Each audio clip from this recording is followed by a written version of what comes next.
Hello， 大家好，我是刘毅。今天我们做到西红柿炒鸡蛋。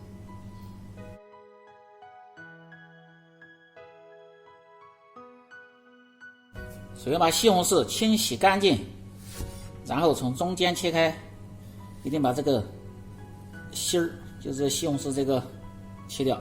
西红柿炒鸡蛋呢，为了更入味儿，丁儿呢一定得切小点，从中间破开，然后再切成小丁儿。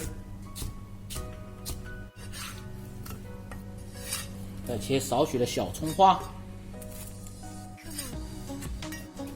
再打入3个鸡蛋，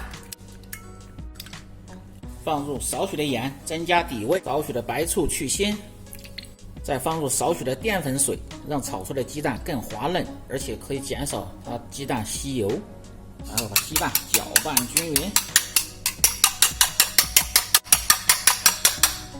把锅烧干，下入葱油。把锅稍微晃一下，防止在炒鸡蛋的时候粘锅。油热下入鸡蛋液，鸡蛋下锅，慢慢的晃动，把锅稍微歪一下，让鸡蛋成片儿，让受热均匀。这样炒出来鸡蛋它就是成片儿的，不会碎。好，稍微推动一下，翻一下。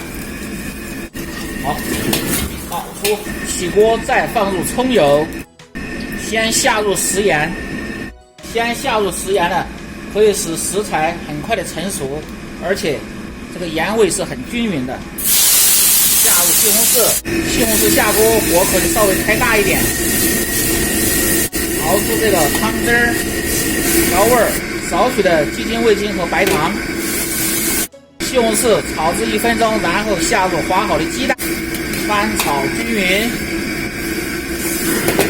稍微烧一下子，让这个菜更入味儿。最后用水淀粉勾个薄芡，让汤汁更浓稠。OK， 关火，放入小葱花，然后放入盘中。西红柿炒鸡蛋就做好了。简单易学的家常菜，不管是吃米饭还是吃面条都很不错。如果你每天不知道吃什么做什么的，就关注我，美食每天更新。好了，今天的视频就到这里了，我是刘毅，每天为大家更新家常菜的视频。如果有做的不好的地方，请大家评论指正，感谢支持。